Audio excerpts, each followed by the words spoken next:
Hello everyone, easy physics by N K channel पर आप सभी बच्चों का एक बार पुनः स्वागत है। 12th क्लास की फिजिक्स का चैप्टर नंबर 14 यानी परमाणुीय भौतिकी है, उसको अपन थ्योरेटिकल रूप से कंप्लीट कर चुके हैं और आज अपन इसके ऑब्जेक्टिव प्रश्नों का अध्ययन करने वाले हैं। जैसा कि आपको अपनी स्क्रीन के ऊपर इसका पहला प्रश्न नज़र आ रहा है।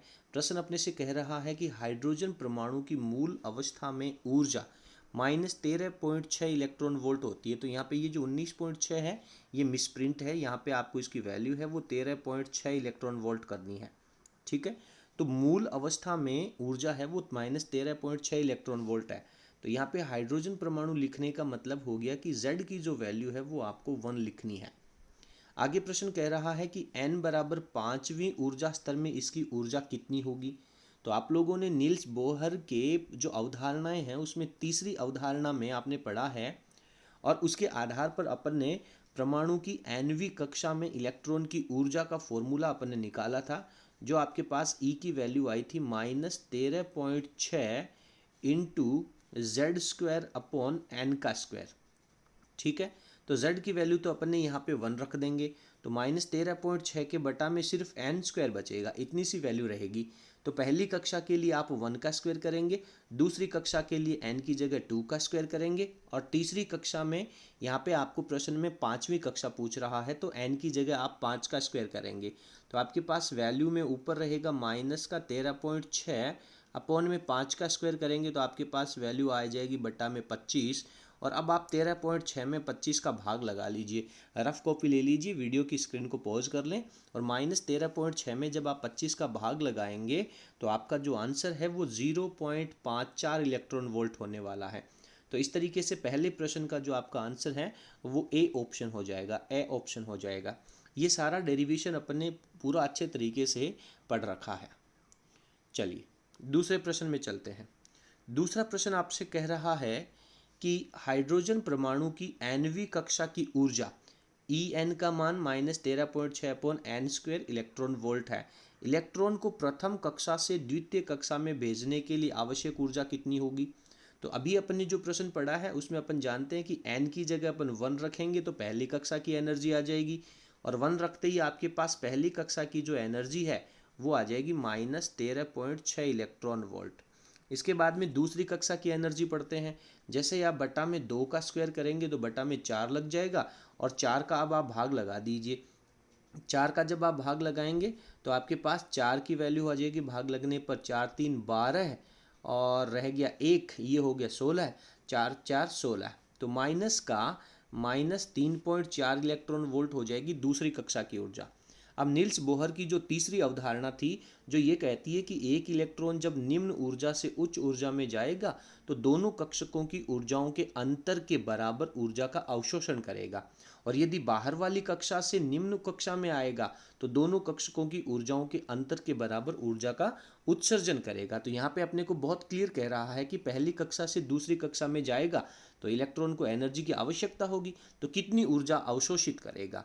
तो अब आप इन दोनों का डिफरेंस निकाल लीजिए। जब आप इन दोनों का डिफरेंस निकालेंगे तो आपके पास 10.2 इलेक्ट्रॉन वोल्ट की वैल्यू आएगी। और आप यहाँ पे जानते हैं कि पहली कक्षा की जो एनर्जी है वो माइनस में 13.6 है और दूसरी कक्षा की वैल्यू है वो -3.4 है। तो ये -3.4 की वैल्यू है, ये ज़्यादा है। तो इस वैल्यू में से आप -13.6 घटाएंगे, घटाने का मतलब ये माइनस माइनस प्लस में कन्वर्ट हो जाएगा और आपके पास आंसर है वो 10.2 इलेक्ट्रॉन वोल्ट हो जाएगा। तो ये सारे प्रश्न हैं वो जब अपन ने डेरिवेशन किए थे उस समय अपन इनको बहुत अच्छे तरीके से कंप्लीट कर चुके हैं। ठीक है, इसके बाद में आपका तीसरा प्रश्न आपको अपनी स्क्रीन के ऊपर नजर आ रहा है। तीसरा प्रश्न कह रहा है कि हाइड्रोजन परमाणु में यदि इलेक्ट्रॉन तीसरी कक्षा से दूसरी कक्षा में संक्रमण करता है, तीसरी कक्षा से, n का मतलब आपके पास तीसरी कक्षा, या आपके पास n2 की वैल्यू हो जाएगी और दूसरी कक्षा में यानी n1 की वैल्यू है वो आपके पास 2 हो जाएगी। तो उत्सर्जित विकिरणों की तरंग दैर्ध्य कितनी होगी। तो इसके लिए आप लोगों ने रिडबर्ग का सूत्र पढ़ा है, 1/λ is equals to r 1/n1² minus 1/n2 का स्क्वायर। तो आप यहाँ पे 1/n1² करेंगे तो r यहाँ पे रह गया, 1/n1² करेंगे यानी 1/4 हो जाएगा और -n2 का स्क्वायर करेंगे तो 1/9 हो जाएगा। अब आप इन दोनों का एलसीएम ले लीजिए, तो यहाँ पे आपके पास वैल्यू कितनी हो जाएगी, 9 और 4 का एलसीएम लेंगे तो बट्टा में 36 हो जाएगा।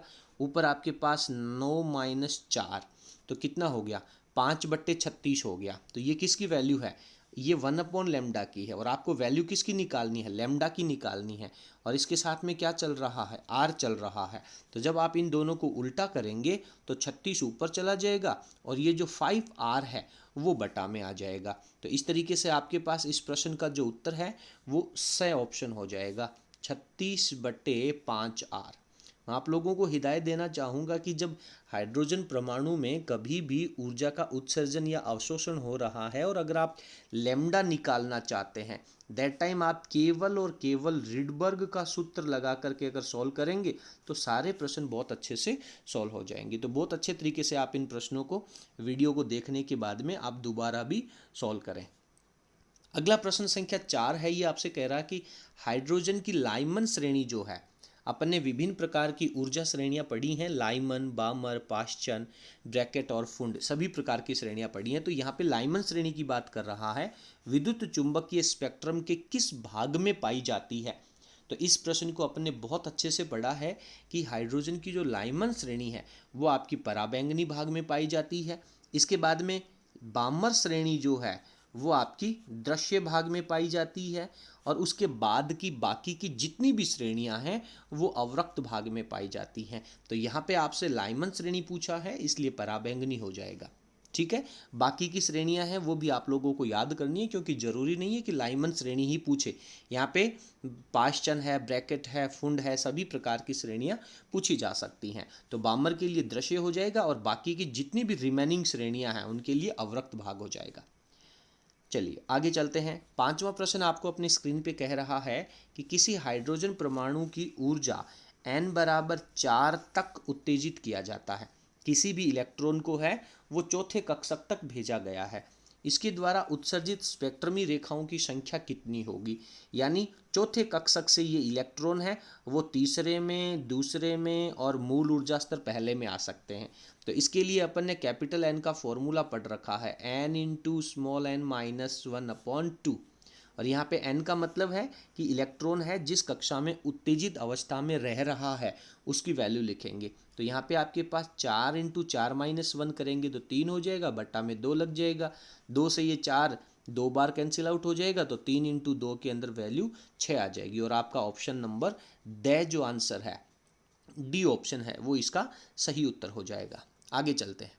अगला प्रश्न कह रहा है कि हाइड्रोजन की लाइमन श्रेणी के लिए लघुत्तम एवं अधिकतम तरंग दैर्ध्य कितने होंगे। तो इसका भी पूरा बड़ा डेरिवेशन वीडियो है वो आप लोगों को मैंने डाल दिया है, जिसका लिंक आप लोगों को नीचे डिस्क्रिप्शन में मिल जाएगा। वहाँ पे जाकर के आप पढ़ेंगे कि विभिन्न प्रकार की ऊर्जा श्रेणियों में मिनिमम और मैक्सिमम लैम्डा कितना होगा।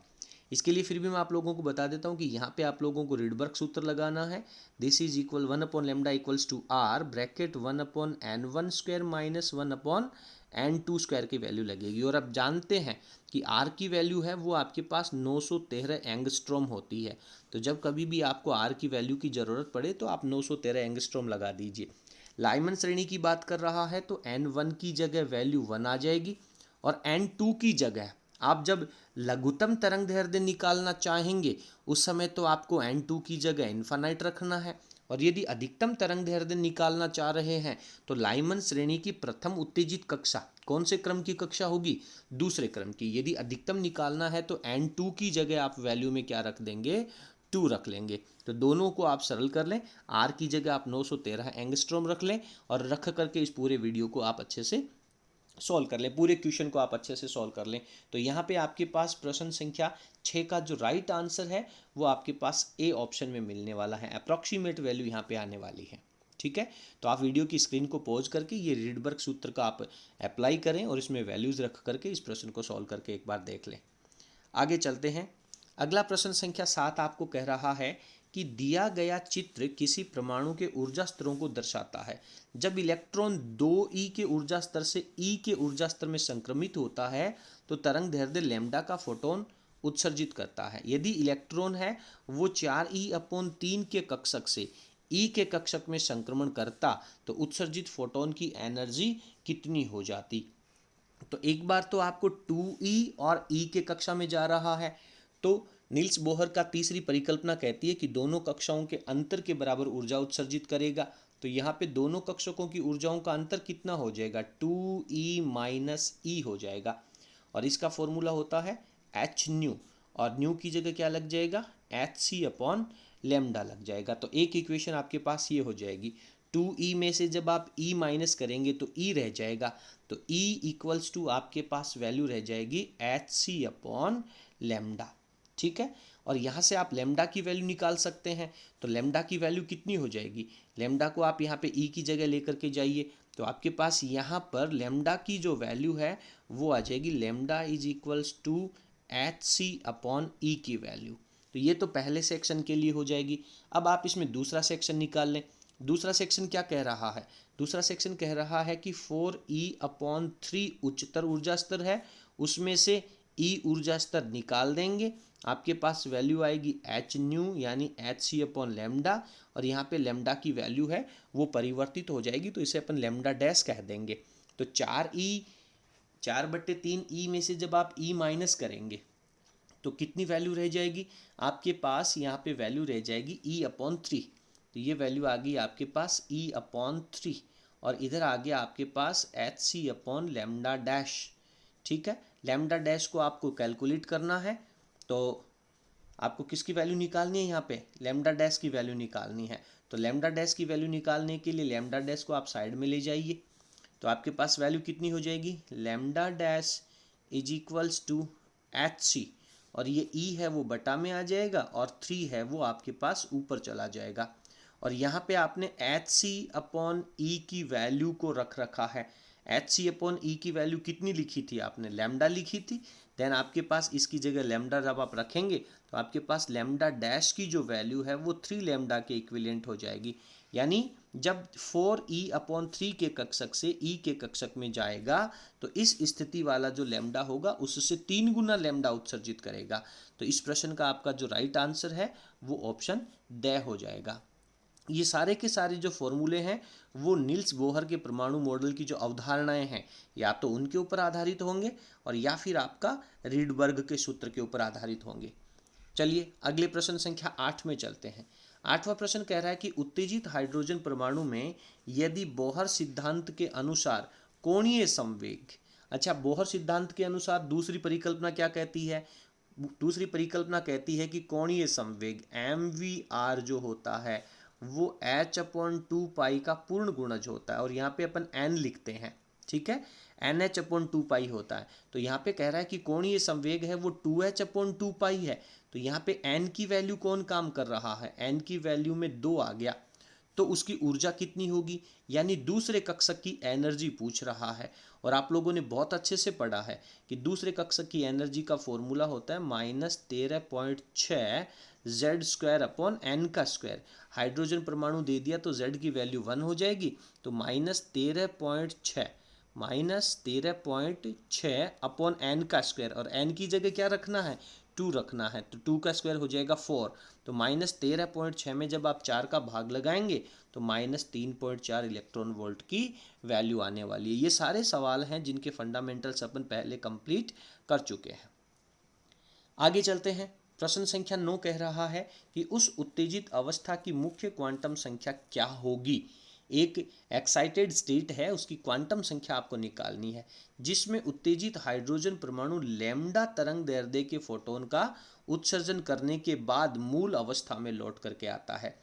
हाइड्रोजन परमाणु दे रखा है, मूल अवस्था का मतलब हो गया N1 की वैल्यू 1 हो गई, और उस उत्तेजित अवस्था की वैल्यू निकालनी है, उसकी संख्या निकालनी है, यानी आपको N2 की वैल्यू है वो फाइंड आउट करनी है। और तरंग दैर्ध्य कितना दे रखा है, लैम्डा दे रखा है। तो यहाँ पे आप रीडबर्ग का सूत्र लगा दीजिए। तो रीडबर्ग का सूत्र होता है sir 1 lambda this is equals to R 1/n1²। तो 1/n1² की वैल्यू तो 1 हो गई, माइनस 1/n2 का स्क्वायर।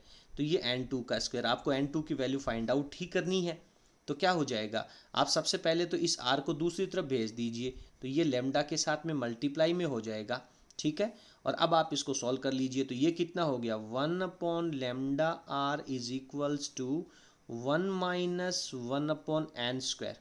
तो एक काम करें, ये जो -1/n² है इसको दूसरी तरफ ले जाएंगे तो प्लस में हो जाएगा, और ये 1/λr है इसको आप 1 के माइनस में ले जाइए। तो फाइनली आपके पास वैल्यू कितनी हो जाएगी, मैं इसको थोड़ा दोबारा लिख लेता हूँ। यहाँ पे मेरे पास वैल्यू इसकी हो जाएगी 1/n², this is equals to 1 minus 1/λr। अब आप इसका एलसीएम ले लीजिए। जब आप इसका एलसीएम लेंगे तो आपके पास वैल्यू हो जाएगी, ये 1 आ गया तो ये वैल्यू हो जाएगी सर λr -1/λr। और ये किसकी वैल्यू चल रही है, 1/n² के स्क्वायर की चल रही है। तो जब आप स्क्वायर हटाएंगे तो यहाँ पे रूट लग जाएगा, स्क्वायर हटाएंगे तो यहाँ पे रूट लग जाएगा, और ये तो 1/n² की वैल्यू है, आपको तो n2 की चाहिए। तो इस पूरे सेक्शन को आप इन्वर्ट कर दीजिए, उल्टा कर दीजिए। तो अंडर रूट के अंदर λr तो ऊपर आ जाएगा और λr -1 नीचे रह जाएगा। तो इस तरीके से अपने इस प्रश्न का ऑप्शन ए है वो राइट आंसर हो जाएगा। तो प्रश्नों को आपको बहुत अच्छे तरीके से समझना होगा, उसके बाद में आपको ध्यान रखना होगा कि मुझे कौन सा फॉर्मूला यहाँ पे यूज़ करना है। मुझे पूरा विश्वास है कि आप सभी बच्चों के जो फंडामेंटल्स हैं वो बहुत अच्छे तरीके से तैयार हैं। प्रश्न संख्या 10 पे चलते हैं। 10वां प्रश्न आपसे कह रहा है कि नीचे दिए गए प्राचलों में से कौन सा सभी हाइड्रोजन सदृश आयनों के लिए इनकी मूल अवस्थाओं में समान होता है। यानी हाइड्रोजन के जैसे आयन है, मूल अवस्था है, तो इनमें से कौन कौन सी राशियां हैं जो समान रहेगी। हाइड्रोजन सदृश्य होने का मतलब है कि Z की वैल्यू तो डेफिनेटली चेंज होगी ही होगी। तो इनमें से कौन सी अवस्थाएं समान रहेंगी, तो समान का मतलब ऐसा फंक्शन लेकर के आना है जिसमें Z ना हो। तो आप जानते हैं कि इलेक्ट्रॉन की कक्षीय चाल, इसमें Z का फॉर्मूला होता है। इलेक्ट्रॉन की कक्षीय त्रिज्या, इसमें Z का फंक्शन होता है। इलेक्ट्रॉन का परमाणु ऊर्जा, परमाणु की कुल ऊर्जा, इसमें भी Z का फंक्शन होता है। बट इलेक्ट्रॉन का जो कोणीय संवेग होता है, इस फंक्शन में कहीं पर भी Z नहीं होता है, क्योंकि आप जानते हैं दूसरी परिकल्पना के अनुसार कि MVR है वो NH/2π होता है। तो इसमें Z का कोई फंक्शन नहीं है, इसलिए केवल और केवल यही एक ऐसी भौतिक राशि है जो Z के ऊपर डिपेंड नहीं करती है। तो इस तरीके से इस प्रश्न का सही उत्तर ऑप्शन 6 हो जाएगा। 11वां प्रश्न अपने से कह रहा है कि हाइड्रोजन के जैसे आयनों में मूल अवस्था की जो एनर्जी है वो आपको दे रखी है। यानी Z की वैल्यू आपको नहीं दे रखी, Z की वैल्यू आपको कैलकुलेट करनी है, और मूल अवस्था का मतलब है N की वैल्यू आपको 1 दे रखी है। तो आप जानते हैं कि E का जो फॉर्मूला होता है ये होता है सर -13.6 Z²/N²। तो n की वैल्यू तो 1 हो गई मूल अवस्था देने का मतलब।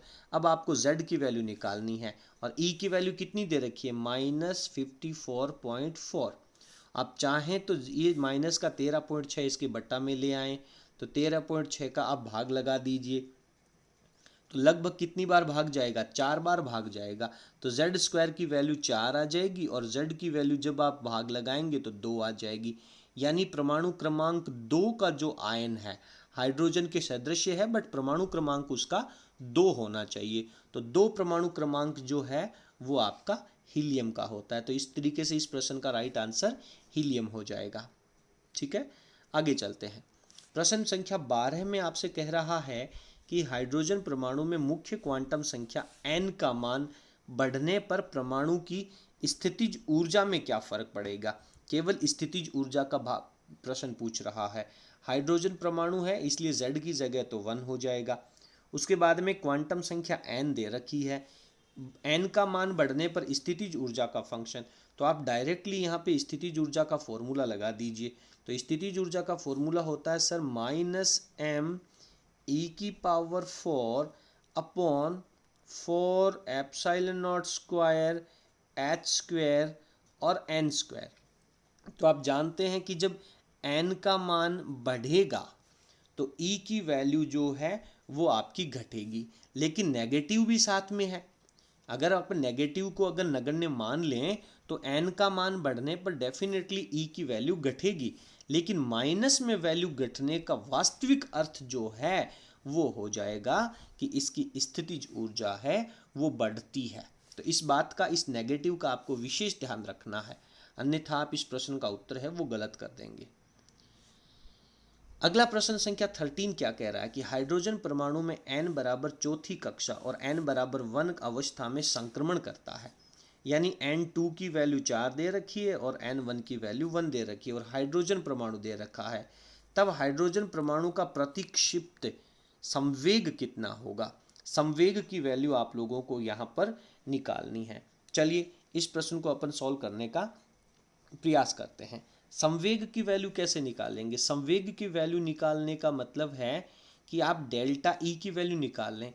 तो डेल्टा ई की वैल्यू निकालने का मतलब क्या है? ई एन टू की वैल्यू में से ई एन वन की वैल्यू माइनस कर लें और ई एन टू की वैल्यू क्या हो जाएगी? हाइड्रोजन परमाणु दे रखा है तो जेड का मान तो 1 ही हो जाएगा ना। तो ये -13.6 अपॉन एन की जगह 4 की वैल्यू रख दें तो 4 का भाग लगा देंगे तो ये 4 का स्क्वायर करेंगे तो 16 हो जाएगा। फिर यहाँ पे माइनस करना है और माइनस करने के बाद में ई एन वन की वैल्यू यानी 1 कक्षा में, तो यहाँ पे ये प्लस लग जाएगा और इसकी वैल्यू कितनी होती है? पहली कक्षा में तो सर 13.6 ही होती है। अब आप इसको सॉल्व कर लें तो आपके पास डेल्टा ई की वैल्यू कितनी आ जाएगी? इस डेल्टा ई की वैल्यू सर हमारे पास आ जाएगी लगभग, जब आप इसको सॉल्व करेंगे तो ये हो जाएगी सर 12.75 इलेक्ट्रॉन वोल्ट। ठीक है, तो ये तो आपके पास डेल्टा ई की वैल्यू आ गई। लेकिन क्वेश्चन में आपसे संवेग पूछ रहा है, तो संवेग पूछने के लिए अपन इसको थोड़ा सा और सॉल्व करते हैं। अभी आप डेल्टा ई की वैल्यू को याद रखना, आगे चलते हैं अपन। तो यहाँ पर संवेग में और डेल्टा ई में क्या फॉर्मूला होता है? संवेग में और डेल्टा ई में फॉर्मूला होता है सर, संवेग जो होता है वो डेल्टा ई अपॉन सी होता है। ठीक है, डेल्टा ई अपॉन सी होता है। और यहाँ पे आप लोगों को वैल्यू जो दे रखी है वो भी इलेक्ट्रॉन वोल्ट अपॉन सी में ही पूछ रहा है। तो इलेक्ट्रॉन वोल्ट अपॉन सी में पूछने का मतलब इसकी जो वैल्यू है वो आपके पास 12.75 आई थी, बटा में सी है वो यूनिट के अंदर ही कैलकुलेट कर लेना है, इसलिए इसका डायरेक्ट रिजल्ट है वो 12.75 हो जाएगा। तो इस तरीके से ये प्रश्न भी आप लोगों को क्लियर हो जाना चाहिए। अगले प्रश्न में चलते हैं। प्रश्न संख्या 14 कह रहा है कि हाइड्रोजन परमाणु की nवीं कक्षा में कोणीय संवेग जो है, जिसे अपन MVR कहते हैं और L से रिप्रेजेंट करते हैं, इसमें इलेक्ट्रॉन की कक्षीय गति के लिए चुंबकीय आघूर्ण निकालिए। चुंबकीय आघूर्ण का फॉर्मूला निकालना है। चुंबकीय आघूर्ण का फॉर्मूला क्या कहता है बताइए? सर चुंबकीय आघूर्ण का फॉर्मूला कहता है M = आवेश इंटू एरिया अपॉन टाइम। आवेश इंटू एरिया अपॉन टाइम, ये चुंबकीय आघूर्ण का फॉर्मूला होता है जो चैप्टर नंबर आपने 7 या 9 में पढ़ा होगा। चुंबकीय आघूर्ण का फॉर्मूला m बराबर आप लोगों ने फॉर्मूला पढ़ा होगा IA, और I को अपन क्या लिख सकते हैं? Q अपॉन T लिख सकते हैं। तो मेरे को चुंबकीय आघूर्ण इसमें कैलकुलेट करना है, यानी m की वैल्यू QA अपॉन T चाहिए मेरे को। ठीक है, बात कर रहे हैं अपन इलेक्ट्रॉन की, तो m की वैल्यू निकालते समय q की वैल्यू तो आप लिखेंगे -e। एरिया का मतलब क्या हो जाएगा? nवीं कक्षा में इलेक्ट्रॉन वृत्ताकार पथ में गति करता है तो इसकी त्रिज्या है वो πr²। जब आप करेंगे πr(n) का स्क्वायर करेंगे तो एरिया हो जाएगा। अपॉन में क्या लिखना है आपको? टाइम लिखना है। और टाइम कितना लगता है? टाइम आप जानते हैं आवर्तकाल, और आवर्तकाल का फॉर्मूला होता है सर दूरी। तो दूरी कितनी हो जाएगी इस वृत्ताकार पथ की? 2πrn, और अपॉन में हो जाएगा वेग vn। तो ये 2πrn अपॉन vn है, वो इसमें समय का फंक्शन लग जाएगा। तो यहाँ पे आप 2πrn और अपॉन का vn ऊपर चला जाएगा, इससे आप सॉल्व कर लीजिए। तो यहाँ पे rn से तो rn का स्क्वायर कैंसिल आउट हो जाएगा। ठीक है, तो आपके पास वैल्यू कितनी रह जाएगी? इसको आप एक बार सॉल्व कर लें। पाई से सर पाई को भी कैंसिल कर दीजिए, तो m की वैल्यू आपके पास रह जाएगी -e(rn) और vn, और बटा में रह गया 2। ठीक है, आप इसको रफ कॉपी में अपने साथ साथ सॉल्व करते जाएं। ठीक है, अब मेरे को इसमें करना क्या है? मेरे को चुंबकीय आघूर्ण कोणीय संवेग बनाना है। और कोणीय संवेग क्या होता है? कोणीय संवेग होता है सर MVR। तो सर R मिल गया, V मिल गया, अगर मुझे M और मिल जाए तो मैं उसको कोणीय संवेग L लिख सकता हूँ। तो इसके लिए आप इसे m से ऊपर नीचे मल्टीप्लाई कर लीजिए। जैसे ही मल्टीप्लाई करेंगे तो ये आपके पास कोणीय संवेग बन जाएगा। तो आपके पास बन गया कितना, आपके पास रह गया E, इसके बाद में रह गया कोणीय संवेग की वैल्यू लिख दिया आपने L, और बटा में रह गया 2m। तो इस तरीके से आपका ऑप्शन ब है वो इसका राइट आंसर हो जाता है, ये इसका राइट आंसर हो जाता है। तो इस प्रश्न को आप वीडियो को पॉज करके और रफ कॉपी में भी आप ज़रूर इसे सॉल्व कर लेना। इसके बाद में अपन इसके ऑब्जेक्टिव प्रश्नों में अंतिम प्रश्न पे चलते हैं। अंतिम प्रश्न आपसे कह रहा है कि जब एक हाइड्रोजन परमाणु मूल अवस्था से प्रथम उत्तेजित अवस्था में संक्रमण करता है, मूल अवस्था का मतलब हो गया N1 की वैल्यू 1 और प्रथम उत्तेजित अवस्था का मतलब हो गया N2 की वैल्यू 2, संक्रमण करता है तो इसका कोणीय संवेग में वृद्धि कितनी होगी।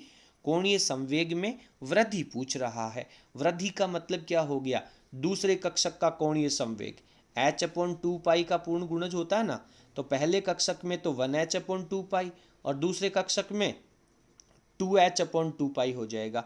तो 2h/2 में से h/2 जब आप माइनस करेंगे तो आपके पास रिजल्ट बचेगा h/2।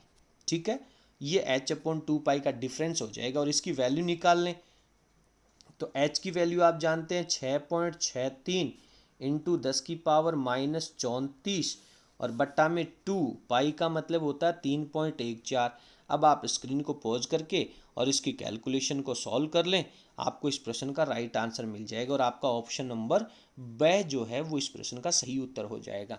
तो उम्मीद करता हूँ कि आपको इस चैप्टर नंबर 14 के सभी ऑब्जेक्टिव प्रश्न जो राजस्थान बोर्ड की पाठ्य पुस्तक में दे रखे हैं अच्छे तरीके से तैयार हो गए होंगे।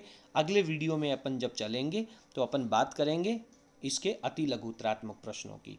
तो आपको हमारा आज का कंटेंट कैसा लगा कमेंट सेक्शन में ज़रूर लिखिएगा, और यदि आपको हमारा वीडियो पसंद आया तो प्लीज़ वीडियो को लाइक ज़रूर करें और इसे अपने सभी मित्रों के साथ शेयर करें। आज की क्लास में इतना ही, बहुत बहुत धन्यवाद, थैंक यू।